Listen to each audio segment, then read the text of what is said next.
à César ce qui est à César, à Dieu ce qui est à Dieu. Il est venu ce matin pour te sortir du gouffre. Il est venu ce matin pour te sortir de la famille, pour te mettre sur la montagne la plus élevée, pour te mettre sur la montagne la plus élevée. L'agneau est venu pour t'élever. Il est venu pour t'élever. Ce matin.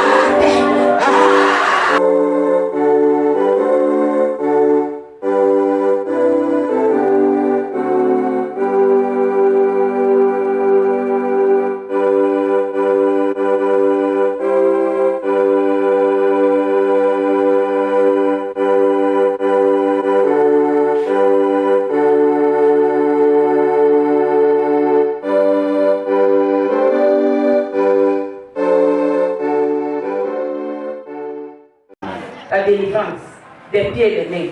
Nous allons continuer à la lecture. La délivrance des pieds et des mains. La délivrance des pieds et des mains, nous allons continuer la lecture dans Exode. Dans Exode chapitre 4, verset 21 seulement. 4 verset 21, Exode. 4 verset 21. Exode 4, verset 21 dit: L'Éternel dit à Moïse, en partant pour retourner en Égypte, vois tous les prodiges que je mets en ta main. En ta main, Dieu a rassemblé les prodiges qu'il a mis en les mains de Moïse.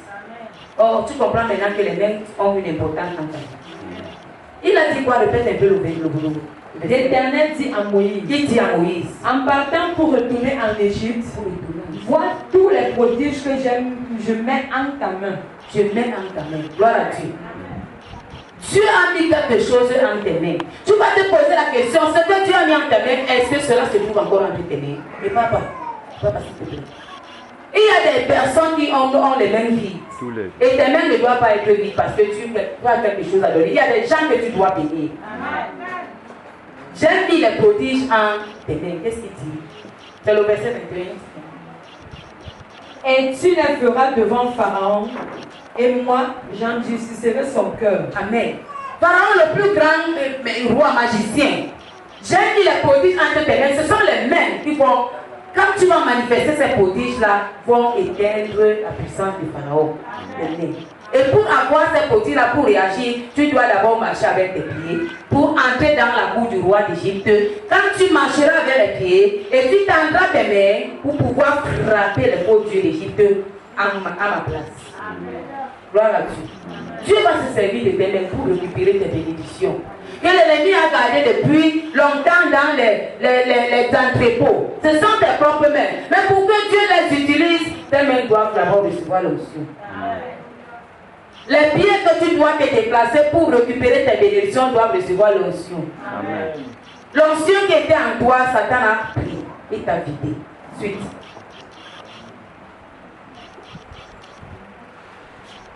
Tu feras devant Pharaon, et moi, j'endurcirai son cœur, et il ne laissera point aller le peuple. Prends l'Exode chapitre 10, verset 21 à 22. Exode 10.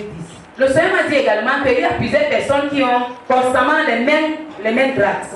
Il y a une personne ici présente qui a la main gauche qui gratte constamment. La main gauche, la plante la paume de la main gauche gratte constamment. La paume de la main gratte constamment, ça gratte. Et quand ça gratte, la personne dit que c'est l'argent, ce n'est pas l'argent. C'est l'ennemi qui a posé les démons là pour pouvoir t'empêcher de recevoir les bénédictions. Le Seigneur est présent pour enlever ces démons. Amen. Lecture. Exode 10, verset 21. L'Éternel dit à Moïse, étends ta main vers le ciel, et qu'il y ait des ténèbres sur le pays d'Égypte. Tes mains peuvent déclencher une bénédiction dans le ciel. Amen. Quand tes mains ont l'onction, Dieu te dit par son esprit, étends ta main et récupère quelque chose dans le ciel, tu récupères et tu transfères où tu viens, tu gardes le bouton. Les mains peuvent ouvrir les portes célestes. Quand les mains ont l'onction. Amen. C'est pour ça que les astrologues connaissent tout ça. Ils ont vidé les mains des personnes. Réveillez les personnes qui dormaient à côté de vous. Là. Oui. Moïse étendit sa main vers le ciel. Et il y eut d'épaisses ténèbres dans tout le pays d'Égypte pendant 3 jours. Avec les mains de Moïse. Les mains qui étaient à la montagne de Sinaï. Le Seigneur a ôté la malédiction de l'Égypte dans ces mains-là. Il a ôté les mains de Moïse. Et les mains ont tiré Ça veut dire quoi? Les ténèbres. Les ténèbres dans l'Égypte, les mains de Moïse. On voit les magiciens qui travaillent souvent avec les mains. Tu es le magicien de Jésus. Amen. Tu es le magicien de Jésus. Amen. Ils vont vous embrouiller, ils vont vous emporter avec les mains, ils vont faire des choses. Vous allez dire, ah, il est puissant, il est puissant. Tes mains ont l'option. Amen. Peut me faire quelque chose. Amen. Tes mains ici. Gloire à Dieu. La Bible nous dit dans le Nouveau Testament qu'il y a une femme veuve qui avait perdu son fils. Pendant qu'on partait enterrer ce garçon, Jésus a posé sa main sur le cercueil. Il a posé sa main sur le ventre. Il a dit, j'ai garçon, lève-toi. Le garçon s'est assis. Amen. Amen. Ta main peut relâcher la vie. Amen. Ta main peut relâcher la vie. Amen. Si ta main a la vie. Parce qu'il y a les mains qui n'ont pas la vie, n'ont que la mort. La main relâche la vie. La main. Les astrologues ne s'amusent pas avec leurs mains parce qu'ils connaissent le mystère qui se trouvait dans la main. Ils ne s'amusent pas. Ils connaissent ce mystère qui se trouve dans la main, les astrologues. Amen. Amen. Est-ce que la Bible nous dit? Verset 22, 23. C'était seulement le verset 22. Prends aussi le verset 25 aussi, même Exode 10. Verset 25. Moïse répondit, tu mettras toi-même entre nos mains de quoi faire des sacrifices et des holocaustes que nous offrirons à l'Éternel notre Dieu. Toi, Pharaon, tu mettras toi-même entre nos mains les bénédictions pour aller adorer notre Dieu. Nos mains. Tes mains doivent recevoir les bénédictions que tu dois donner à ton Dieu. Tes bénédictions se trouvent chez tes ennemis. Alors, quand tes mains ont l'onction, attire ces bénédictions et tu les reçois pour adorer ton Dieu. Amen. Suite. Prends Exode chapitre. Non. Nous allons prendre maintenant Isaïe 52. Isaïe 52. Isaïe 52. Je vous ai dit la vision que le Seigneur m'a montrée. Le ciel était ouvert, je vais dire ça en bref. Il a écrit Jéhovah dans le ciel, Jéhovah. Dans le chiffre J, est sorti une main, dernier juste ici. Le dernier chiffre de Jéhovah est sorti une main juste ici. Les montagnes, c'est quoi? C'est l'élévation, c'est la délivrance. C'est l'homme de Dieu qui doit avoir les beaux pieds sur les montagnes.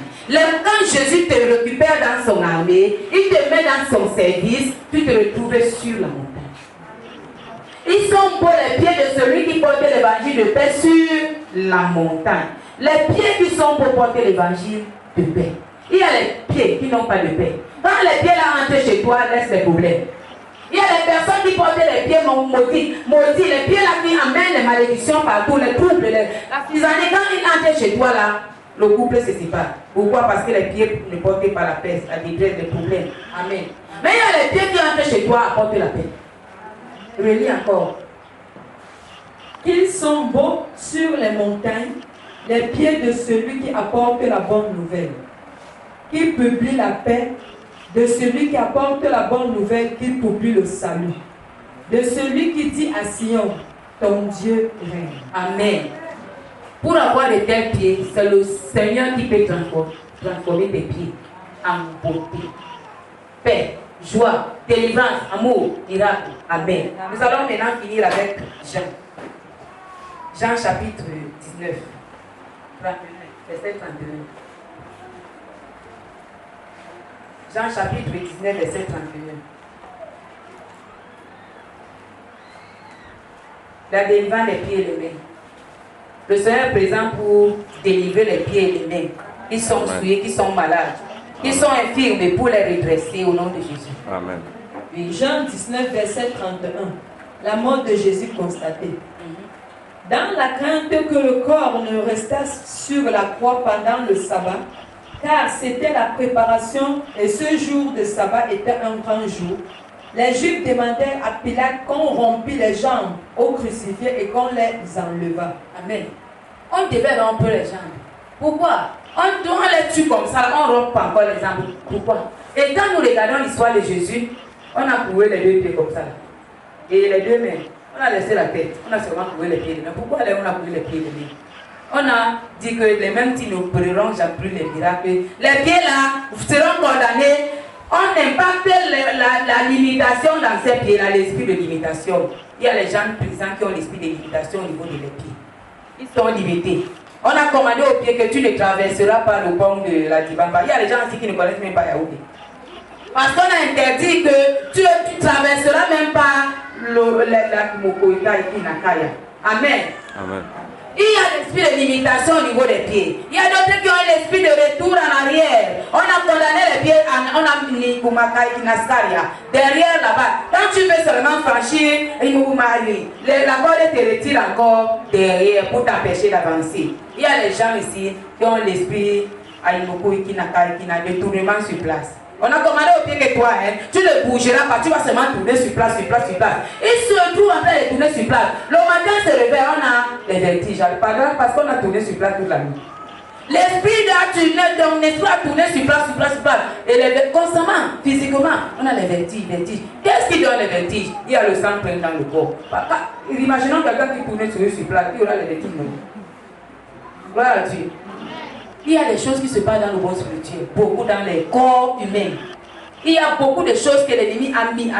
Il y a même les souris qu'il a mis au niveau des pieds. Parfois tu entends la souris qui fait tu regardes partout alors que c'est ton pied qui porte la souris là qui pleure.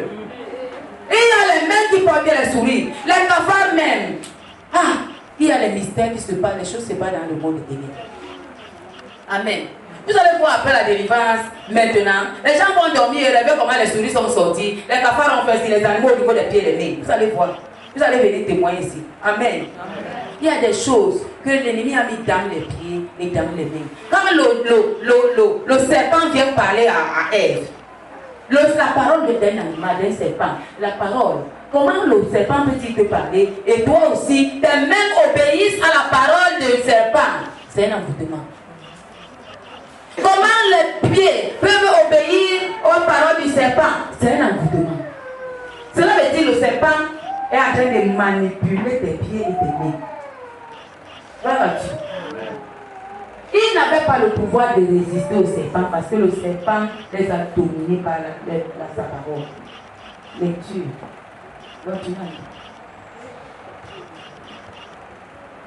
Les soldats vinrent donc et ils rompirent les jambes au premier, puis à l'autre qui avait été crucifié avec lui. Pourquoi à l'époque, quand on crucifie les hommes, on va d'abord rompre les pieds? Pourquoi? Il y a une scène au niveau des pieds. La Bible nous dit que dans le ciel, il y a certains anges là-bas qui sont à genoux pour en train d'adorer le Seigneur. À genoux. Ce sont les genoux qu'adore le Seigneur. Ce n'est pas la tête qu'adore. Alléluia. Les genoux ont un mystère et Satan empêche les hommes. Il y a aujourd'hui les genoux pèsent même vous êtes là présent. Comme si il y a un rocher, un caillou au niveau des genoux. Les genoux pèsent. Tu ne peux pas faire ça facilement. Parce qu'il y a des choses que l'ennemi a mis au niveau des genoux là-bas des pieds. Alléluia. Il y a des personnes ici présentes que Satan a enlevé dans leur moelle épinière, la moelle épinière au niveau des pieds. La moelle, il n'y a plus la moelle épinière. Il a mis la moelle épinière des animaux sataniques. La véritable moelle épinière, il n'y en a pas. Là, ça fait comme si ça rongeait dedans comme si c'était un rongeur qui rongeait dedans. Et il y a les rongeurs dans les pieds, les pieds. Alléluia. Le Seigneur m'a dit, tu sais pourquoi j'avais cassé au niveau du rein de Jacob, j'ai dit non. Pour séparer les membres supérieurs avec les membres inférieurs. C'est une utilité. Amen. Suite de la lecture. S'étant approché de Jésus et le voyant déjà mort, il ne lui rompit pas les jambes. Ils n'ont pas pu toucher aux jambes de Jésus. Parce que Jésus avait encore les actions avec les jambes là, après la résurrection. Alléluia. Ils n'ont pas pu. Quand nous lisons le livre d'enfer, quand nous écoutons les gens qui sortent de l'enfer, ils disaient souvent que quand tu meurs ici là, que tu avais une maladie, tu te retrouvais là-bas dans l'enfer avec la maladie. Quand on te coupe les pieds, tu te retrouves avec la paralysie là-bas. Amen. Jésus n'a pas pu couper ses pieds parce que ses pieds avaient encore les actions à poser après sa résurrection. On n'a pas touché aux pieds de Jésus. Et regardons un peu comme Satan connaît les choses. Pour crucifier Jésus, il fallait condamner les deux pieds pour dire que les pieds là, c'est fini, il n'y a plus de travail. Les pieds là ne seront plus actifs. Il y a des hommes présents qui ont les pieds condamnés, les deux pieds condamnés. Je dis présent, ça là, au cas des spirituels. Les deux pieds sont condamnés comme ça. Ils marchaient comme ça. Dans le cas des spirituels, marchaient comme ça. C'est condamné. Deux pieds ont les mains derrière. On a attaché. D'autres, on les met comme ça. On a attaché dans le secteur comme ça. On a attaché. Jésus est descendu en ce moment pour te délivrer. Amen. Pas pour qu'il te délivre et que tu retournes encore, pour te délivrer pour le Seigneur, n'est-ce pas? Amen. Quand on n'est pas libéré par ces pays, on n'est pas libéré par les mains, alors on ne pourra pas servir ton esprit et en vérité. On va s'arrêter là. Maintenant, nous allons rentrer dans le cadre du combat spirituel. Tu vas te libérer. Lève-toi d'abord. Tu dois ouvrir le cadenas là maintenant. Par la puissance de l'onction qui est là pour te libérer. Tu dois récupérer ce qui t'appartient. Pendant qu'on a enlevé la plante, la peau de tes mains, on a pris tout ton machin. Tu dois récupérer tes mains maintenant.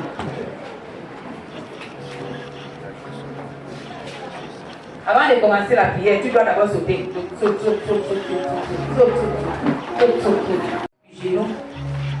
Genou, droit. Il y a une pierre de 100 francs au niveau du genou là.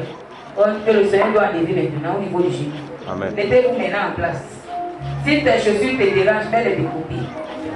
Parce que les pieds doivent être libérés pour aller annoncer l'évangile de paix. Amen. Mettez les chaussures de côté. Même si ce sont les chaises, mettez tout de côté. Maintenant là, vous devez récupérer tout ce qui vous appartient.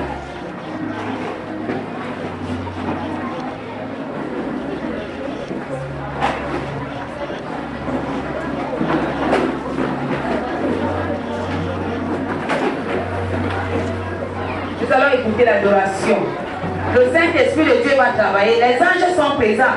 L'onction de Dieu est là pour toucher le corps humain, les pieds et les mains. La puissance qui est sortie dans cet évangile est présente. Pour pouvoir te récupérer tes pieds et te les redonner. Les mains, les doigts, les chevilles, c'est tout est présent. Par la foi maintenant, tu dois récupérer tout cela, la foi. Tu dois élever la foi maintenant que tout ce qui t'appartient là, tu récupères.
Seigneur notre Dieu. Moi, je dis qu'il y a des moments où des hommes que nous sommes, même ici à la Fondation Lumière, nous affrontons de tels cas par moment. Nous sommes devant des situations. Puisque nous sommes pressés, alors on ne peut pas patienter. On ne peut pas chercher la cause. On ne peut pas chercher la volonté divine. Nous avons dit que nous sommes venus du ciel, n'est-ce pas? Amen. Cela veut dire que tout ce que nous pouvons rencontrer sur notre chemin, nous devons d'abord consulter notre Père. Parce qu'il est le vrai qui nous connaît au-delà de nous. Alors, nous devons d'abord le consulter. Quand nous le consultons, il va nous donner des éléments détaillés et il va nous conduire sur le bon chemin. Le jeune garçon était pressé. Plusieurs d'entre les hommes et femmes viennent vers Dieu, ils se retrouvent dans les églises, dans les assemblées, ils sont pressés. Sur leur chemin, ils rencontrent des situations. Alors ils disent, moi je ne continue plus parce qu'il y a des situations là-bas. Moi, depuis que je viens là-bas, je n'ai pas si ça parce qu'il y a des situations. Sans comprendre que chaque problème a une solution. Aucun problème sur la terre ne manque de solution. Et nous avons le maître de la solution, Jésus-Christ de Nazareth. Alors s'il est le dominateur de tout problème, s'il est le supérieur dans toute solution, nous ne devons pas nous inquiéter. Il a dit dans quelque part dans sa parole, ne vous inquiétez de rien. Ne vous inquiétez pas. Parce qu'il a compris que nous savons tout. Et Jésus, béni soit le Seigneur. Amen. Je vais encore donner un autre témoignage. Un prophète de Dieu, un apôtre de Dieu, un serviteur de Dieu. Il est au Congo. Le jeune garçon, il était dans l'église catholique. Il pouvait prier par jour même 10 fois. Le jeune garçon savait faire les trucs là, comment on appelle ça? Le chapelet. Tout ça, il faisait ça à la lettre. Le jeune garçon, dans ses embrouilles, dans l'enfantillage, il a enseigné une jeune fille. Quand il a enseigné une jeune fille, parents pauvres, maman pauvre, alors le jeune garçon est quitté de là où il habitait, la ville où il habitait, il est parti dans une autre ville. Arrivé là-bas, il a prié maman Marie de faire un prix là-bas dans l'église là. Et maman Marie lui accordait les ouvertures pour qu'il ait de l'argent pour pouvoir soutenir sa fille, la fille qu'il a instinctée au début. Arrivé donc là-bas, la maman Marie l'a ouvert les grandes portes de la perdition dans l'enfer. Il s'est mis à vendre les préservatifs.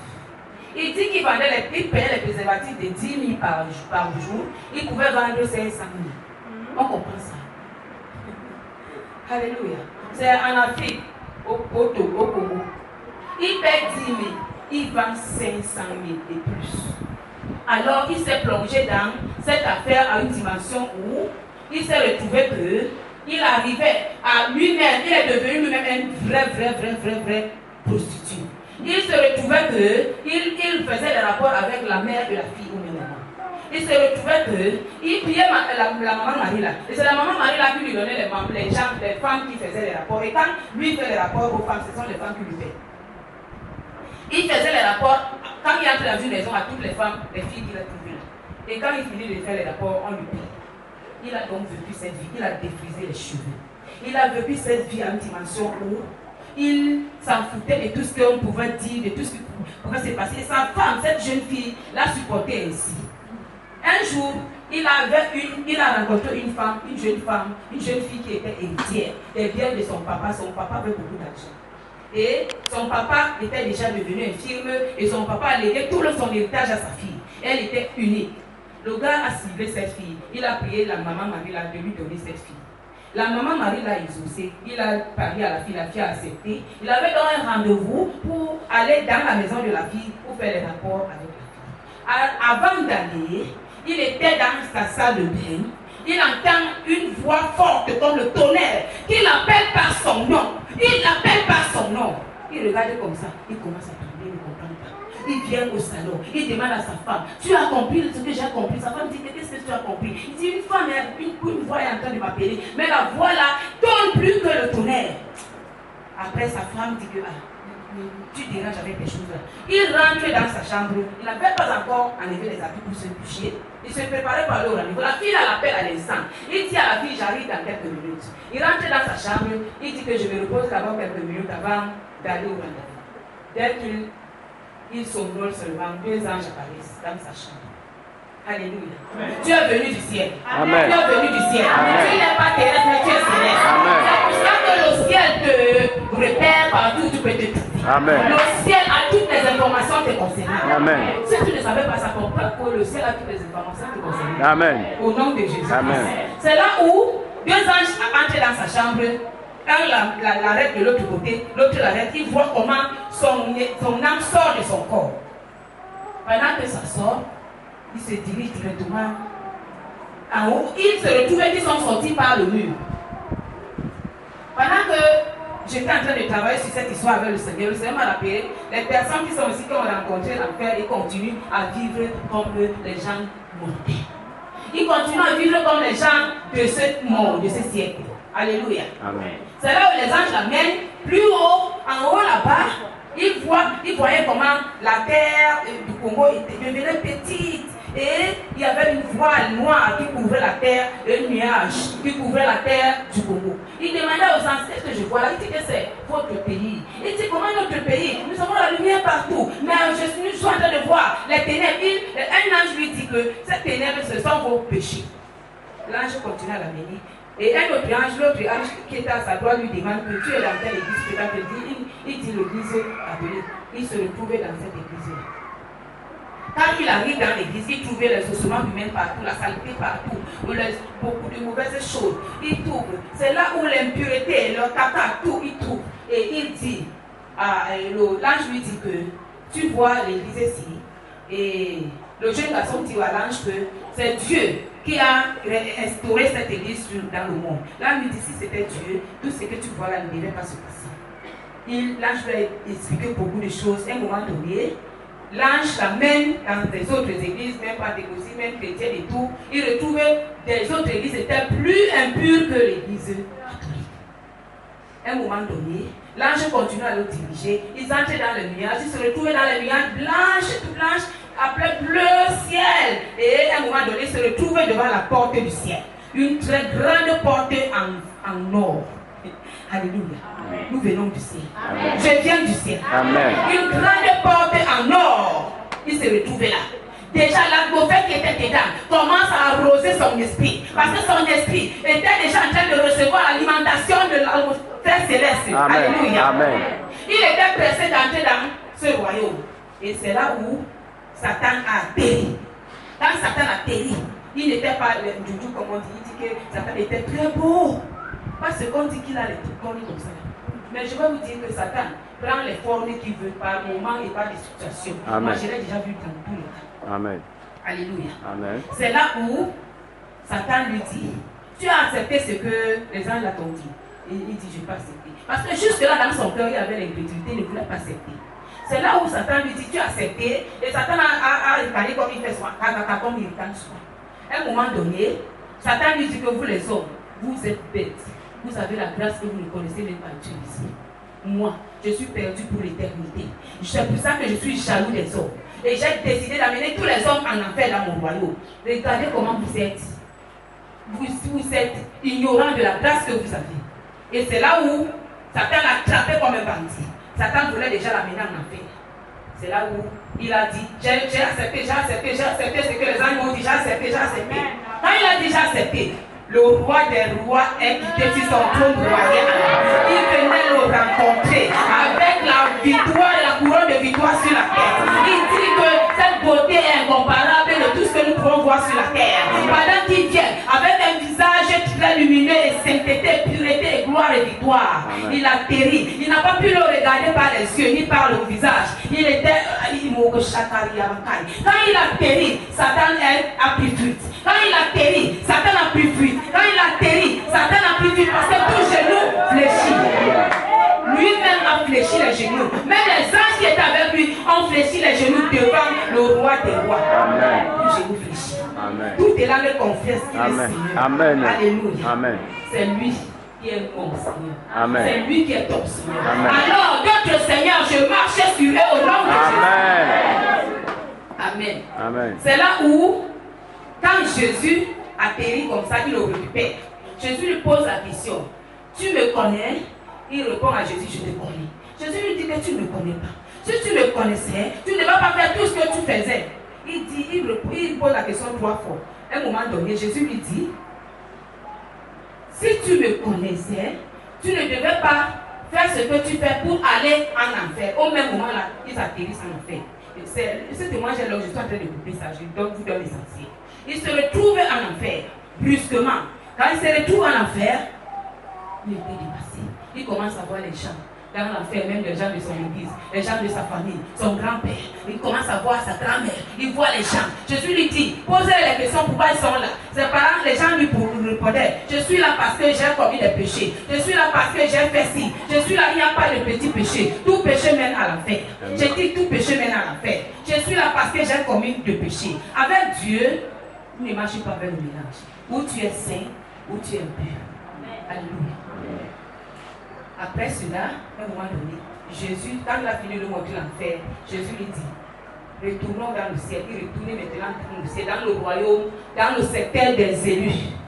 Quand il arrive, il voit Moïse. Moïse apparaît.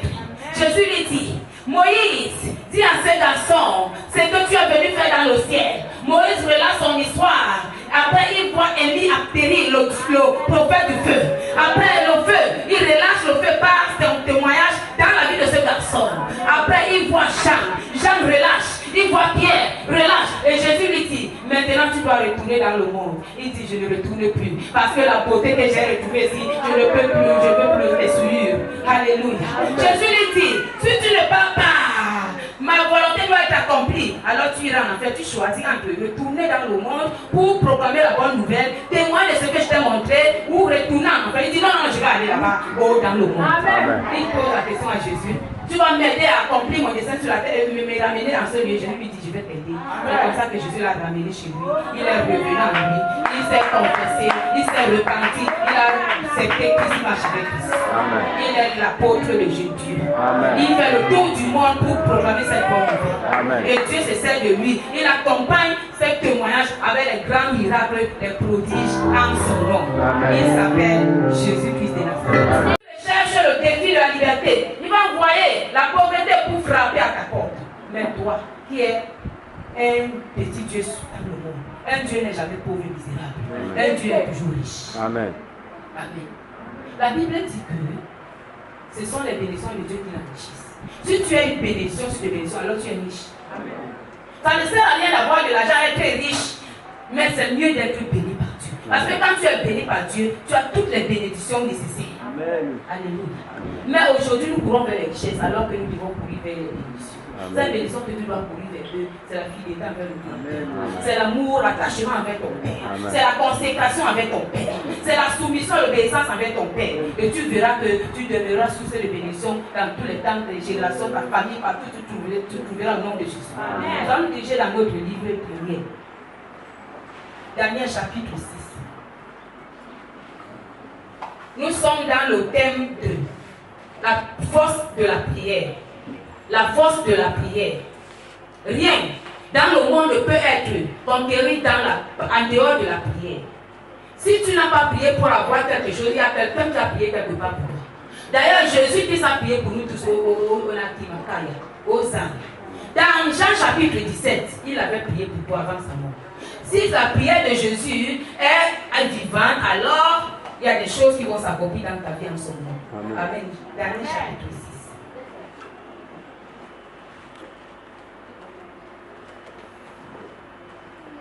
Chapitre 6. Daniel chapitre 6. Le sous-titre. Daniel dans la fosse au lion. Daniel dans la fosse au lion. Oui. Darius trouva bon d'établir sur le royaume 120 satrapes qui devraient être dans tout le royaume. Il mit à leur tête 3 chefs, au nom desquels était David, afin que ces satrapes leur rendissent compte et que le roi ne souffrit aucun dommage. Daniel surpassait les chefs et les satrapes parce qu'il y avait en lui un esprit supérieur. En Daniel, il avait la présence de Dieu. En Daniel, il avait la puissance, la fondation de la mission. Alléluia. En Daniel, il avait la semence de la mission céleste en lui. Quand tu as la semence de la mission céleste en toi, Dieu est avec toi partout où tu te trouves. Amen. Même dans la fosse, Dieu sera avec toi. Alléluia. Suite. Verset 4. Alors les chefs et les satrapes cherchèrent une occasion d'accuser Daniel en ce qui concernait les affaires du royaume. Pourquoi? Parce qu'ils ont compris que Daniel est différent d'eux. Ils ont compris que Daniel a une sagesse spirituelle. Ils ont compris que Daniel est un missionnaire de Dieu divin sur la terre. Ils ont compris que Daniel a les faveurs divines. Ils ont compris que Daniel a les faveurs du roi. Daniel a les faveurs des hommes. Alors au travers de toutes ces bénédictions, de tous ces éléments, de ces armes qui étaient impactées en Daniel, ils ont levé la jalousie. La jalousie les a conduits à aller chercher le chemin pour pouvoir détruire Dieu Daniel. Alléluia. Avant cette période-là, il y avait un autre roi qui s'appelait Nebuchadnezzar. Celui-là avait eu une vision et Daniel, par la sagesse divine, il a décortiqué cette vision. Et cette période était passée. Ces hommes qui sont venus pour pouvoir chercher la haine, la destruction de Daniel, n'avaient pas compris que Daniel était un Dieu, petit Dieu sur la terre. Ils n'ont pas compris que Daniel, étant un petit Dieu sur la terre, il était immortel. Alléluia. Suite. Mais il ne put trouver aucune occasion d'aucune chose à reprendre parce qu'il était fidèle et qu'on n'apercevait chez lui ni faute ni rien de mauvais. Il était pur, il était sanctifié par la parole de Dieu. Il était sanctifié par l'obéissance dans la pratique de la parole divine. Suite. Verset 5. Et ces hommes dirent, nous ne trouverons aucune occasion contre ce Daniel, à moins que nous n'en trouvions dans la loi de son Dieu. C'est là où ils ont fait le bœuf. Ils pouvaient tout toucher, sauf ce qui concernait le Dieu de Daniel. Ils se sont trompés. C'est comme ça que les ennemis se trompent souvent.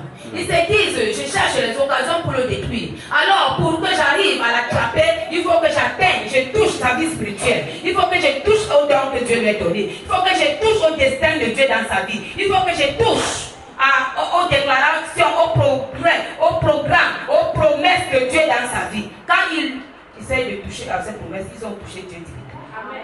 Alléluia. Suite. Puis ses chefs et ses satrapes se rendirent tumultueusement auprès du roi et lui parlaient ainsi. Cela veut dire précipitamment auprès du roi et lui parlaient ainsi. Oui. Roi Darius vit éternellement. Tous les chefs du royaume, les intendants, les satrapes, les conseillers et les gouverneurs sont d'avis qu'il soit publié un édit royal avec une défense sévère, portant que quiconque, dans l'espace de 3 jours, adressera des prières à quelque dieu ou à quelques hommes, excepté à toi, ô roi, sera jeté dans la fosse au lion. Maintenant, ô roi, confirme la défense et écris le décret afin qu'il soit irrévocable selon la loi des mers et des Perses qui est immuable. Irrévocable veut dire inchangeable. Suite. Là-dessus, le roi Darius écrivit les décrets et la défense. Lorsque Daniel sut que le décret était écrit, il se retira dans sa maison où les fenêtres de la chambre supérieure étaient ouvertes dans la direction de Jérusalem. Et les 3 fois le jour, il se mettait à genoux, il priait, il louait son Dieu comme il le faisait auparavant. C'est quand il a su.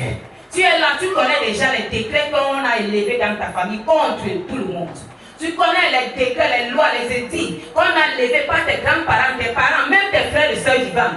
Tu connais les décrets. Personne ne se mariera dans cette famille. Personne ne sera en mariage et vivre la paix et le bonheur. Tu connais ces décrets. Personne ne sera jamais riche dans cette famille. Personne ne voyagera. Personne n'aura pas 2, 3 enfants. Ici dans cette famille, personne n'aura les moyens. Tous seront les misérables, les pauvres, sauf les hommes forts. Tu connais ces décrets. La Bible nous dit que quand Daniel a compris ces décrets, il a pris la décision de prier. Il a pris la décision de prier parce qu'il a compris que dans la prière, il y a une puissance, il y a une force. Il a pris la décision de prier 3 fois pour que la prière renforce ses ennemis, pour que la prière intervienne pour lui, pour que la prière ramène la connaissance, la révélation aux hommes vivants dans ce royaume des Perses et des mers, pour les confirmer que le roi n'est pas un Dieu, mais il y a un Dieu suprême qui est au-dessus de lui. Daniel a compris que maintenant il est devant un défi, le défi de la liberté. Pendant qu'il est devant le défi de la liberté, alors il doit prier. Puis s'il ne priait pas 3 fois, il doit multiplier les prières. Parce que la prière va bouger le ciel. Parce que sa prière va lever Dieu sur son trône royal. Quand il s'agit de la gloire de Dieu, Dieu ne dort plus. Quand il s'agit de la gloire de Dieu, Dieu se lève. Ici, là, il fallait qu'on vénère un homme à la place de Dieu. Il y avait un missionnaire de Dieu dans le royaume. Hey, tu es missionnaire de Dieu dans ta famille. Tu es missionnaire de Dieu dans ton travail. Tu es missionnaire de Dieu dans ce pays. Amen. Puisque tu es missionnaire de Dieu, tous les édits royaux, quand tu sors, tu dois t'élever, ta genou pour les détruire. Pour invoquer le Dieu qui a établi les lois. Amen. Depuis les temps anciens. Amen. Toute loi peut être abolie par la loi divine. Amen. La loi de Dieu est supérieure à toute loi. Amen. Puisque cette loi est supérieure, toi-même tu es supérieur aux sorciers de ta famille. Tu es supérieur aux enfants de ta famille. Tu es supérieur aux sorciers, aux enfants de ta famille. Alors la loi de ton Dieu, il se trouve dans la parole de Dieu, est au-dessus de la loi. Tu marches sur la loi, tu triomphes sur la loi, tu les annules, tu les détruis parce que tu es élevé. Amen. Tu es supérieur. Amen. Alléluia. Amen. Daniel a dit à quelqu'un que je suis là, je représente ce Dieu divin, je ne me tairai pas. J'ai quelque chose à faire. Tu as quelque chose à faire dans ta famille. Amen. Tout le monde est misérable. Amen. Aucun enfant n'a de diplôme. Ceux qui ont eu les petits CPE ne travaillent même pas. Tous ceux qui étaient belles sont devenus les joujou. Tous ceux qui étaient géants sont devenus courts. À cause de la misère et des situations de la vie de la famille. Amen. À cause des deuils, des troubles, des misères. Dieu te dit ce matin, il t'envoie en mission dans cette famille. Amen. Il te dit ce matin, lève-toi et mets-toi à la brèche. Parce qu'il y a une force dans la prière. Il y a une force dans la prière. La force de la prière renverse les dominations. La force de la prière renverse les autorités. La force de la prière abolit les... Amen. Les hommes forts sont pressés par la force de la prière. Amen. La prière a une main. Amen. Alléluia. Amen. La prière a une main qui agit. Hosanna. La prière a une bouche qui parle. La prière a les pieds qui marchent. La prière a les yeux qui voient. Amen. La prière a une force. Amen. Dieu t'appelle à la prière dans ce quartier. Amen. Dieu t'appelle à la prière dans ta nation. Amen. Dieu t'appelle à la prière pour l'église dans le monde, au Cameroun. Amen. Dieu t'appelle à la prière pour ta famille. Amen. Là-bas, il y a les femmes.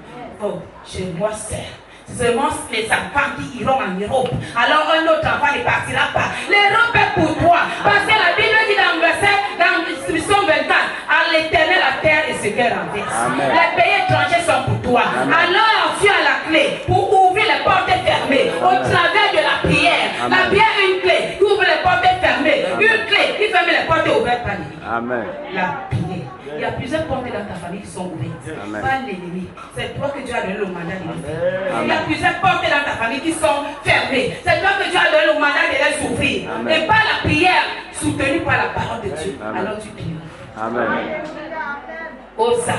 Hosanna. Rien n'est au-dessus de la parole une avec la prière. Amen. Oh, la parole et la prière sont la grande sœur et la petite sœur. Amen. Zakamashaya. Hosanna. Suite. Verset 11. Alors ces hommes entrèrent tumultueusement et ils trouvèrent Daniel qui priait et invoquait son Dieu. C'est comme ça que tes ennemis te contrôlent. Tu ne connais même pas, spirituellement te contrôle, physiquement, charnellement te contrôle. Quand tu es concentré pour les choses du royaume, il te contrôle. Mais le Seigneur te dit, fais ce qui est à toi, laisse le reste à Dieu. Fais ce qui est à toi, laisse le reste à Dieu. Cela veut dire quoi? Tes ennemis, c'est Dieu qui les renverse. Amen.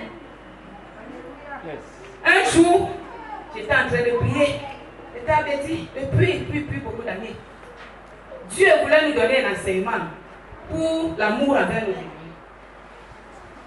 Pour nous donner cet enseignement, il fallait nous apporter d'abord le compte. Il nous a dit, levez-vous, priez maintenant pour que vos ennemis meurent. Chambre et tout, nous sommes levés. Pam pam, pam pam, pam pam, pam pam, on a prié. Oh, chambre et tout. Ceux qui me cherchent la mort, et la mort se retourne contre lui. Quand on a fini de prier, il a ri. Il nous a dit, vous croyez que je ne les aime pas? Ce sont aussi les créatures. Vous ne devez pas faire comme les autres. Ne priez jamais pour tuer quelqu'un, mais priez plutôt pour que la personne change. Parce que j'ai donné mon fils pour qu'il meure, pour que l'humanité soit changée.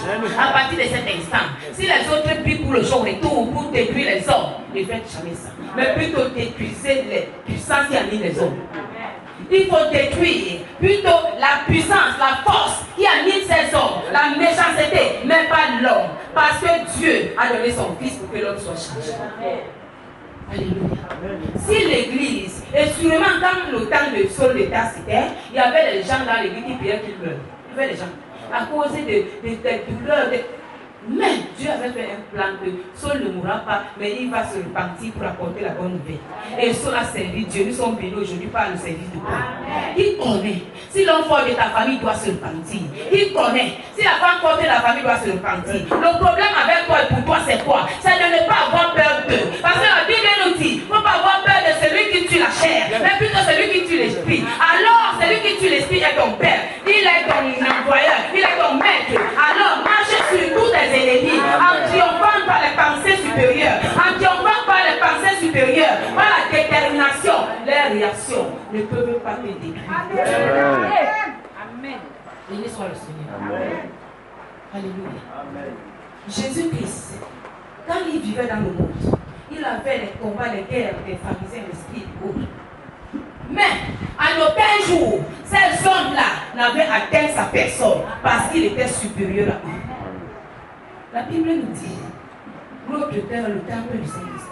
Ce que nous avons est au-dessus de ce que le monde a. Alors, si nous avons ce qui est au plus grand que ce que le monde a, tout ce que ces sorciers font là, nous devons seulement sourire, nous prions la parole pour envoyer la parole à la nation.